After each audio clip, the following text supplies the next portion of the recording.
So if you watch the last video, you'll be aware that I came to the conclusion that the tank wasn't leaking.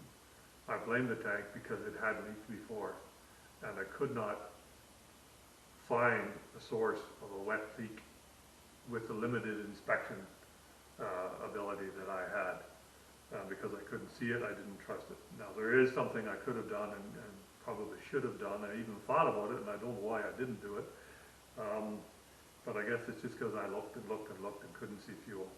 But what I should have done before I took the fabric off and removed the tank, I had made this special tool years ago, which is how I installed these things in the first place. This end of this wrench is designed to fit over this fitting, and is designed to go through the cabin, through the wing root, and attach this fitting to the fitting that's already there, and allow me to screw this thing on from a distance.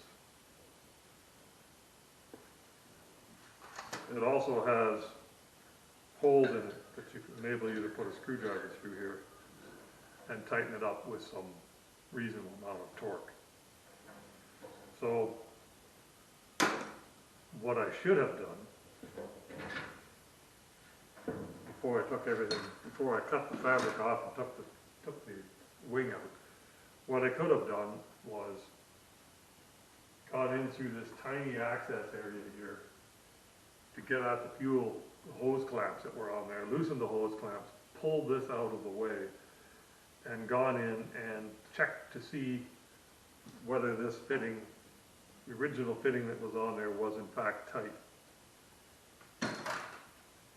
And if I had done that, my suspicion is I would have found that one of these hose clamps was actually not all that snug, and that the leak was originating from the joint between this rubber hose and this aluminum piece of fuel, hard aluminum fuel line.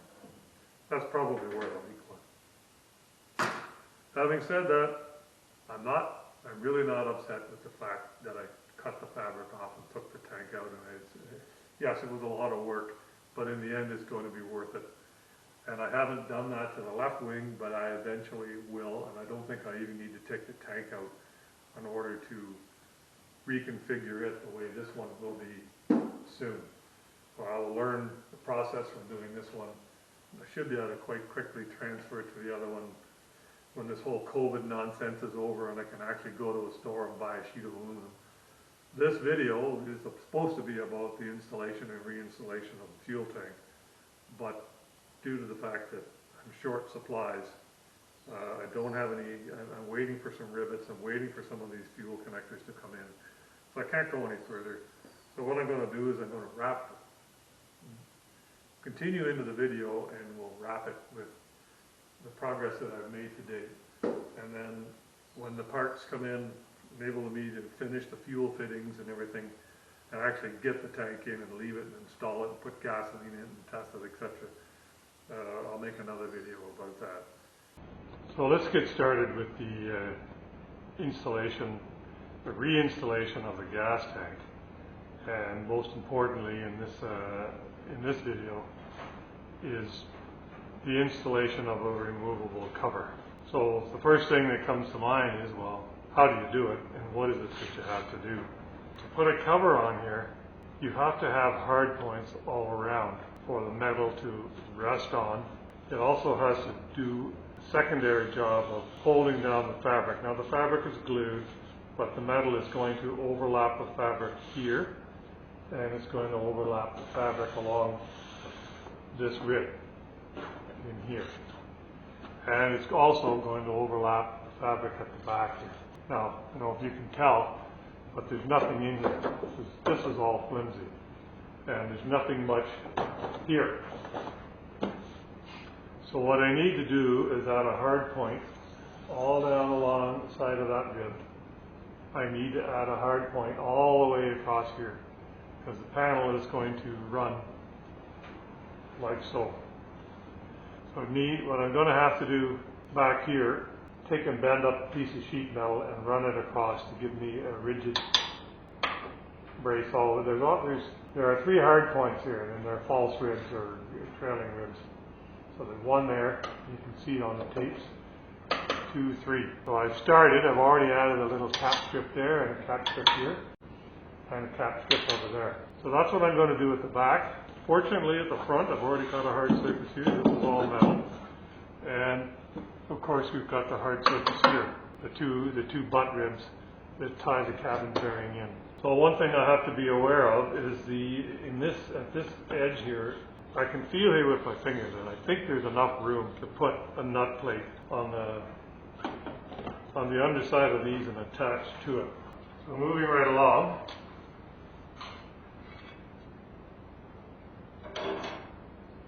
I've already gone ahead and measured up and sized up the hard point bent sheet metal piece of bent aluminum 6061 T6032, and that's going to fasten to these ribs, and it just sits on top.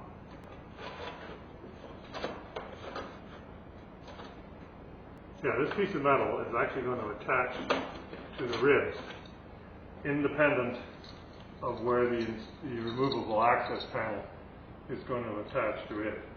So it's going to attach to the ribs here, and I'm offset a little bit where I'm going to put the fasteners for the removable panel. So there we have it, our installed hard point to here, and I am just working here now on this point. This piece of metal fits in here. So I've got all these little pieces that are going to attach to the inside of the rib.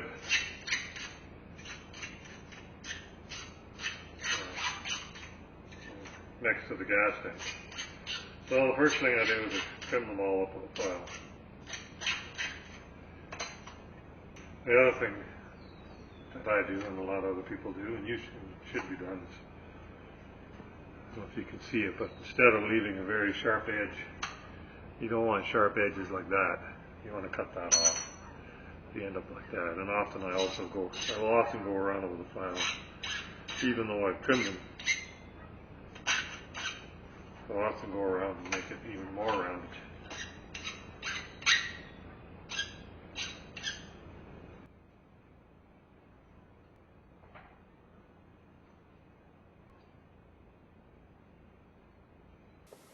You want to take advantage of the fact that there's already holes and fasteners there, and add a small piece of doubler.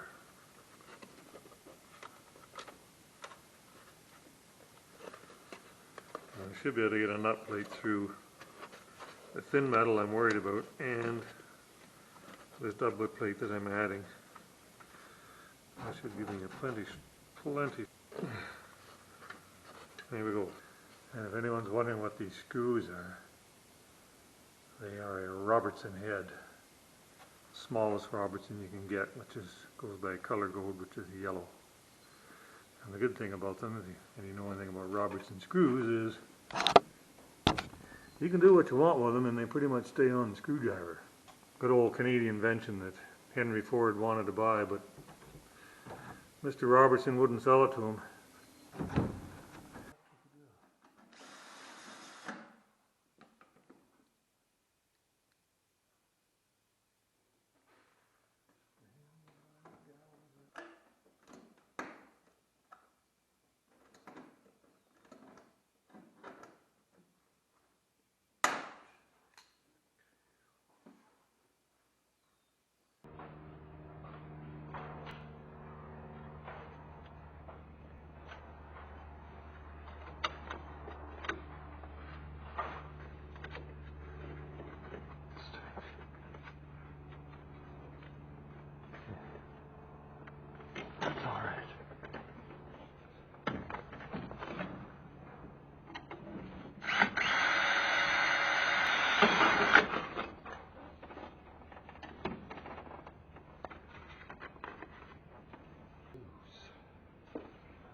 Now follow the curvature of the rib.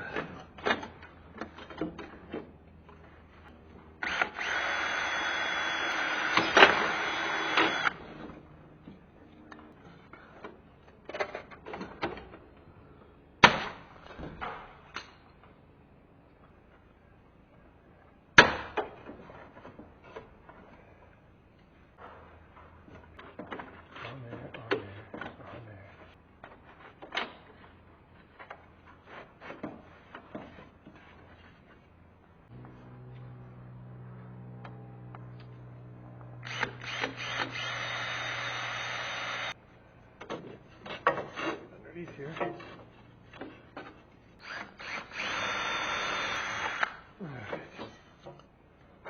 So the other day when I was working inside the wing bay, the battery went dead on me.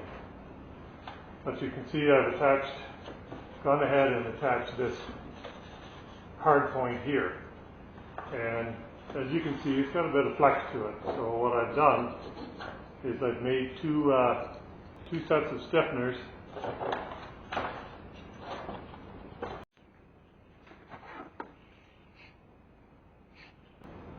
Now the purpose of these two braces are twofold. One, it gives it a rigid, very rigid surface this way. And then the other purpose is it prevents the fabric from twisting or moving this metal. Right now the fabric is on tight and it's not going to move in this application. And I will simply add fabric glue under here, glue this down, and place my gas tank removable access panel on top of that. But whenever this wing needs to be reskinned, the fabric is put on here and glued, and once you start ironing, the tension on this fabric is quite a bit, and if I didn't have these braces here, it would damage this point. It gives a complete hard point and sealing surface in here for the gas tank cover. I added extra stuff here, but you've got a hard point. The metal is going to run over top of that, and will seal on top of this fabric and hard point here. There's already a hard point there, and you can see that I've added a hard point across the back. I'm not 100% complete finish there. You get the idea of what I'm trying to do. So this is the continuation of the gas tank removal and reinstallation. The thing that's critical is the location of the tank access point, or the fuse on the filler neck. So I measured it, and it seemed to be about 2.5 inches.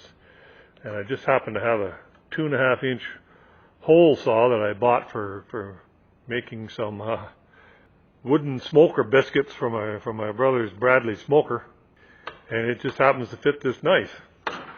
So this was just a test.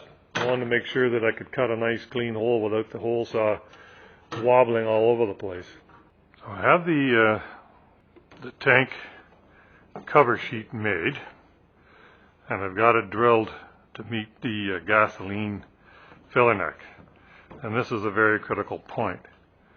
So this is basically the way it's going to look. It's going to go in underneath all these sheets like that. So this is already fitted to the cabin, and there are holes that will line up under here. And with any luck, I'll be able to get those holes mated with that piece, and make sure I get more screws down there before I stop.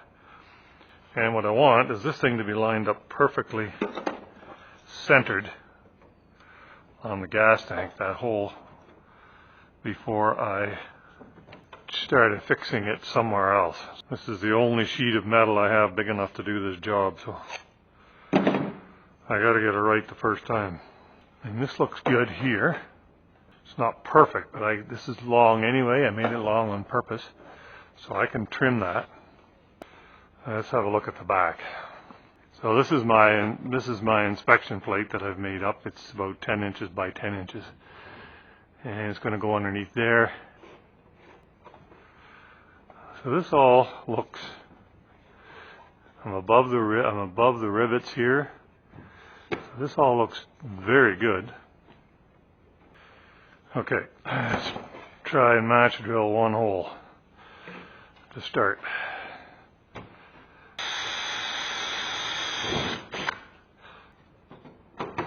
All right, perfect. Without allowing anything else to move, let's get through here.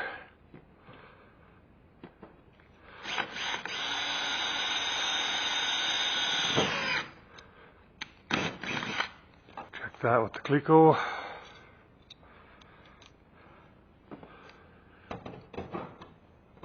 All right. goes through there. Alright, should be able to match drill that. Okay.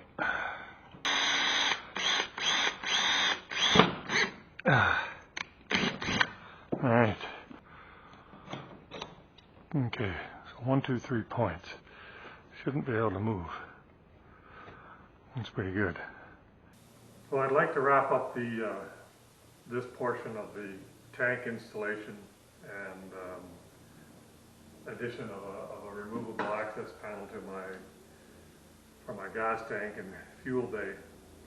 But following this, there is a brief discussion about drag and anti-drag wires. So if you're interested in that, keep watching. It's about 2 minutes long. Otherwise, if you're not interested, see you on the next video. Thanks for watching. What's up today? Well, let's have a little discussion about drag and anti-drag wires. In the context of the past video, drag and anti-drag wires were really just a pain in my butt. Something I had to remove, pull out through the front of the wing and out through the back of the wing in order to extract the gas tank.